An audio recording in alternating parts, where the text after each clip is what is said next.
తాకట్లో ఉన్న మీ బంగారాన్ని విడిపించి ఆ రోజు ఆన్లైన్ రేటుకి కొంటాం. Sharma gold company.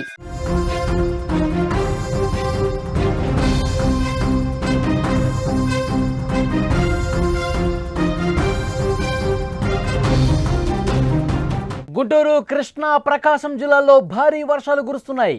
నదిని తలపిస్తోంది గుంటూరు విజయవాడ హైవే. అల్పపీడనానికి తోడు ఉపరితల ఆవర్తనం. రానున్న 48 గంటల్లో ఇంకా భారీ వర్షాలు పడే అవకాశం ఉంది. హైదరాబాద్కు కూడా భారీ వర్ష సూచన.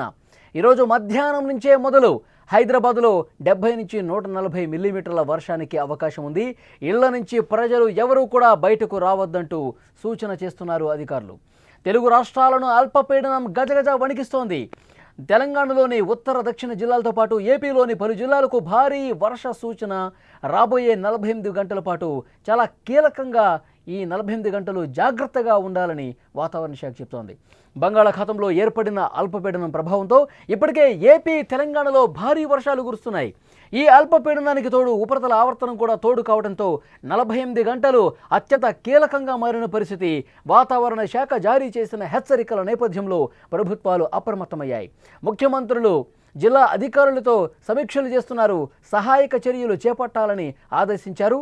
బంగాళాఖాతంలో ఏర్పడ్డ అల్పపీడన ప్రభావంతో ఉత్తర తెలంగాణ జిల్లాలు వర్షాల దాటికి విలువలాడుతున్నాయి. మంచిర్యాల, కుమరం భీం, ఆసిఫాబాద్, ములుగు, భూపాలపల్లి, పెద్దపల్లి జిల్లాల్లో కుండపోతగా వర్షాలు కురుస్తున్నాయి. మంచిర్యాల జిల్లాలోని భీమిని, కన్నేపల్లి మండలాల్లో ఏకంగా 207 మిల్లీమీటర్ల వర్షం నమోదైంది. ఈ వర్షాల కారణంగా లోతట్టు ప్రాంతాలు జలమయమయ్యాయి. వాగులు, వంకలు పొంగి పొర్లుతున్నాయి. రోడ్లపై వరద నీరు నిలిచిపోయింది.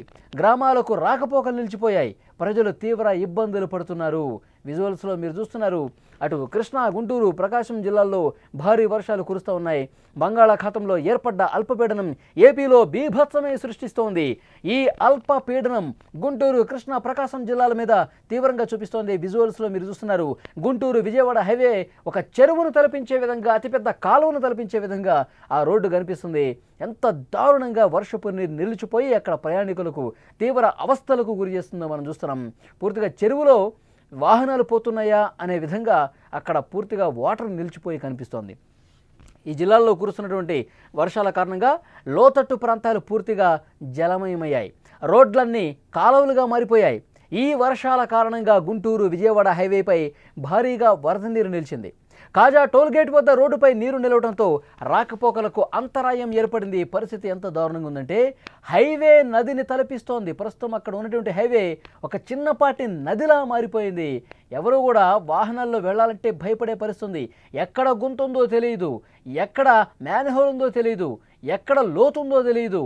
ఆ ప్రమాదకర పరిస్థితుల్లోనే హైవే మీద వెళుతూ ఉన్నారంటే అర్థం చేసుకోవచ్చు. ప్రాణాలు అరచేతిలో పెట్టుకుని వాహనదారులు పోతున్న పరిస్థితి. ఇక 2 వీలర్స్ అయితే మొత్తం కొట్టుకుపోయే పరిస్థితి ఉంటుంది. అంత దారుణంగా అక్కడ వాటర్ ఉన్నాయి. ప్రయాణికులు చాలా ఇబ్బంది పడుతూ ఉన్నారు. బస్సులు కావచ్చు, లారీలు కావచ్చు, కార్లు నీటిలో చిక్కుపోవడంతో ట్రాఫిక్ పెద్ద ఎత్తున స్తంభించిపోయింది.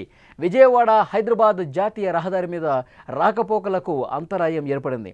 మునగచర్ల వద్ద వరద నీరు హైవే మీదకు దూసుకురావడంతో వాహనాలు ముందుకు కదలలేని పరిస్థితి అక్కడ ఏర్పడింది. పోలీసులు, అధికారులు వెంటనే రంగంలోకి దిగి పరిస్థితిని పర్యవేక్షిస్తున్నారు. ట్రాఫిక్ను క్రమబద్ధీకరించేందుకు అక్కడ ప్రయత్నం చేస్తున్నారు. పూర్తిగా ఇటు కృష్ణా కావచ్చు, గుంటూరు కావచ్చు, ప్రకాశం కావచ్చు, ఈ ప్రాంతాలు మొత్తం కూడా భారీ వర్షాలు పడుతున్న నేపథ్యంలో లోతట్టు ప్రాంతాలన్నీ కూడా మునిగిపోతున్న పరిస్థితి ఉంది. అసలు ప్రధాన కూడళ్లలోని, మెయిన్ సిటీస్లోని ఆ ప్రధాన కూడళ్లలో, సర్కిల్స్లో చెరువును తలపించే విధంగా వాటర్ నిలిచిపోయిందంటే ప్రజలు ఎలాంటి పరిస్థితులు ఉన్నారు చూడొచ్చు. ఒకసారి గుంటూరులో సిచ్యువేషన్ మీరు చూస్తున్నారు. విజువల్లో చాలా స్పష్టంగా అనిపిస్తుంది. గుంటూరు ప్రధాన రోడ్లన్నీ కూడా చెరువులుగా మారిపోయినాయి. చిన్న చిన్న చెరువులను తలపిస్తూ ఉన్నాయి.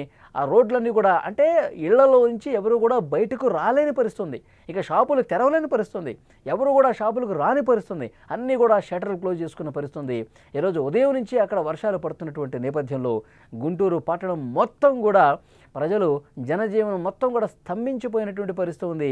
నరక యాతన చూస్తూ ఉన్నారు. బయటకు రాలేని పరిస్థితి ఉంది.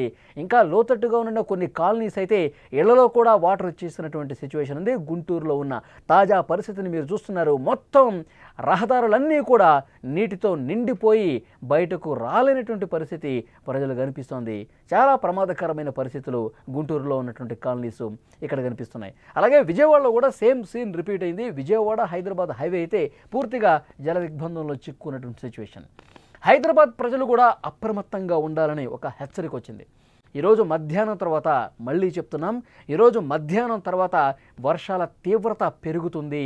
ఈ సాయంత్రం నుంచి రేపటి వరకు కూడా వర్షపాతం భారీగా నమోదయ్యే అవకాశం ఉంది. 70 నుంచి 140 మిల్లీమీటర్ల వరకు భారీ వర్షాలు కురుస్తాయని వాతావరణ శాఖ హెచ్చరించింది. దీనివల్ల నగరంలో ట్రాఫిక్ సమస్యలు ఏర్పడే అవకాశం కూడా ఉంది. రోడ్లపై నీరు నిలిచిపోయి ప్రజలు నానా ఇబ్బందులు పడుతున్నారు. ప్రయాణాలు చేసేవారు జాగ్రత్తగా ఉండాలని హెచ్చరిక జారీ చేశారు.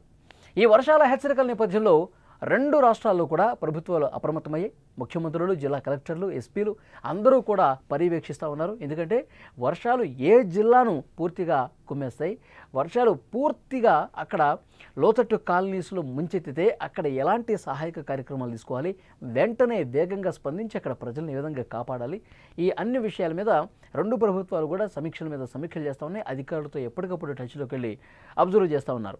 ఒకవైపు అగ్నిమాపక దళం కావచ్చు, ఎన్డీఆర్ఎఫ్, ఎస్డీఆర్ఎఫ్ బృందాలను కూడా సంసిద్ధం చేసినటువంటి పరిస్థితి ఉంది. ఎక్కడ ఎలాంటి ఇబ్బంది లేకుండా ఎప్పటికప్పుడు కంట్రోల్ రూమ్స్ కూడా ఏర్పాటు చేసి, ఎందుకంటే ఈ వర్ష బీభత్సం ఇదే విధంగా కొనసాగితే కనుక, భారీ వర్షాలు ఇదే విధంగా నమోదైతే కనుక ప్రజలు ఇబ్బంది పడతారు. కాబట్టి అందుకు తగ్గట్టుగా చర్యలు కూడా తీసుకున్నారు. ఒకవేళ కాలనీలు మునిగిపోయే పరిస్థితి ఉంటే, ఇళ్లలోకి వాటర్ వచ్చేసి పరిస్థితి ఉంటే, ఇళ్లలో ఉన్నటువంటి సామాన్లు కూడా చాలా సందర్భాల్లో కొట్టుపోయిన పరిస్థితి ఉంది. నిన్న వరంగల్లో చూడలేదా? వరంగల్లో పరిస్థితి ఎంత దారుణంగా ఉందంటే, లోపల కాలనీలు లోపలికి రావటం కాదు, ఇళ్లలోకి వచ్చేసి ఇంట్లో ఉన్న సామాన్లు కూడా వాటర్లో తేలియాడుతున్నటువంటి పరిస్థితి ఉంది. అంత దారుణమైన సిచ్యువేషన్ కనిపిస్తుంది. కాబట్టి వాగులు, వంకలు అన్నీ పొంగి ప్రవహించే అవకాశం ఉంది.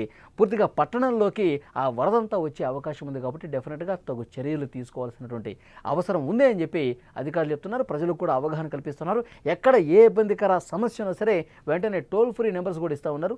టోల్ ఫ్రీ నెంబర్కి ఫోన్ చేస్తే కనుక తగు చర్యలు తీసుకుంటామని చెప్తున్నారు. అయితే అత్యవసరమైతే మాత్రమే బయటకు రండి అని చెప్తున్నారు. అత్యవసరం అయితేనే రావాలా, లేదంటే ఆఫీసులో వాళ్ళు ఆఫీసులో ఉండాలి. వర్షం పడేటప్పుడు మధ్యాహ్నం నుంచి సాయంత్రం వరకు భీకర వర్షపాతం నమోదవుతుందని చెప్పి చెప్తున్న నేపథ్యంలో ఆఫీసులో ఉన్నవాళ్ళు ఎట్టి పరిస్థితుల్లో వర్షం సమయంలో బయటికి రావద్దు.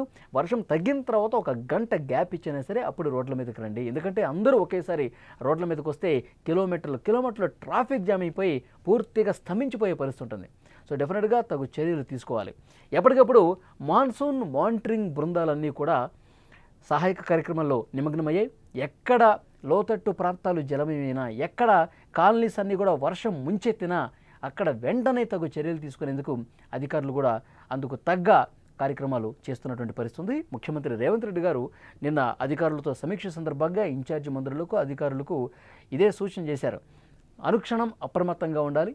ఈరోజు మధ్యాహ్నం నుంచి వరుసగా 48 గంటల పాటు, 72 గంటల పాటు 2-3 రోజులు ఇదే పరిస్థితి ఉంటుంది. బీభత్సమైన వర్షాలు పడతాయి. ముఖ్యంగా జిల్లాల్లో వాగులు, వంకలు ఉప్పొంగి ప్రవహించి గ్రామాల్లోకి వచ్చే అవకాశం ఉంది. అక్కడ కూడా చర్యలు తీసుకోండి. ముఖ్యంగా హైదరాబాద్ లాంటి మెయిన్ సిటీస్లో అయితే ప్రజలకి అవగాహన కల్పించండి. ఎవరూ కూడా బయటకు రావద్దు. ఇంపార్టెంట్ వర్క్ ఇక తప్పదు అనుకుంటే మాత్రమే బయటకు రావాలని చెప్పి సూచన చేసిన పరిస్థితుంది. ఇటు స్కూళ్ళు, కాలేజీలు కూడా ఒంటిపూట బళ్ళు పెట్టినటువంటి పరిస్థితి ఉంది. ఎందుకంటే మధ్యాహ్నం తర్వాత నుంచి వర్షపాతం ఎక్కువ ఉండే అవకాశం ఉంది. కాబట్టి హాఫ్ డేనే స్కూల్స్కి పెట్టారు. అలాగే ఐటీ కంపెనీస్తో కూడా మాట్లాడుతూ ఉన్నారు. ఐటీ కంపెనీలు వీలైనంత వరకు మీ ఉద్యోగుల్ని వర్క్ ఫ్రమ్ హోమే చేపించండి. అవసరం అనుకుంటేనే ఆఫీస్కి పిలవండి తప్ప మోస్ట్లీ వర్క్ ఫ్రమ్ హోమ్కి అలవాటు చేయండి 3 రోజుల పాటు. ఎందుకంటే ఐటీ కంపెనీస్లో విపరీతంగా క్రౌడ్ వస్తూ ఉంటారు, పోతూ ఉంటారు. ఉదయం సమయంలో, సాయంత్రం సమయంలో ట్రాఫిక్ బీభత్సంగా జామ్ అయిపోతుంది. ఎందుకంటే ఒకవైపు నాలాలు పొంగి ప్రవహిస్తూ ఉంటాయి, మోకాళ్ళతో వాటర్ ఉంటుంది. ఈ వాటర్లో అన్ని కార్లు, అన్ని బైకులు ఒక్కసారి రోడ్ల మీదకి వస్తే ఇబ్బందికర పరిస్థితి. సో డెఫినెట్గా తగు చర్యలు తీసుకోవాలని చెప్పి కంపెనీస్ కూడా చెప్పినటువంటి పరిస్థితి ఉన్న నేపథ్యంలో అధికారులు అందుకు తగ్గట్టుగా ఏర్పాట్లన్నీ చేస్తూ ఉన్నారు. విజువల్స్లో మీరు చూస్తూ ఉన్నారు. భారీ వర్షపాతం నమోదు కావటం వల్ల ఎక్కడికక్కడ అంతా కూడా నిలిచిపోయినటువంటి పరిస్థితి ఉంది. 2 రోజుల పాటు ఇదే పరిస్థితి ఉంటుంది. ఈరోజు మధ్యాహ్నం నుంచి మొదలైనటువంటి వర్షం అనేది 2 రోజుల పాటు ఏకబిగిన 2 తెలుగు రాష్ట్రాలని ముంచెత్తే అవకాశం ఉంది. కాబట్టి డెఫినెట్గా ఎక్కడైతే భారీ వర్షపాతం నమోదవుతుందో, ఎక్కడైతే వాటర్ విపరీతంగా కాలనీస్ని ముంచెత్తే అవకాశం ఉంటుందో వాళ్ళు మాత్రం తగు జాగ్రత్తలు తీసుకోవాలి. అధికారులతో ఎప్పటికప్పుడు టచ్లో ఉండాల్సిన అవసరం ఉందని కూడా అధికారులు చెప్తా ఉన్నారు.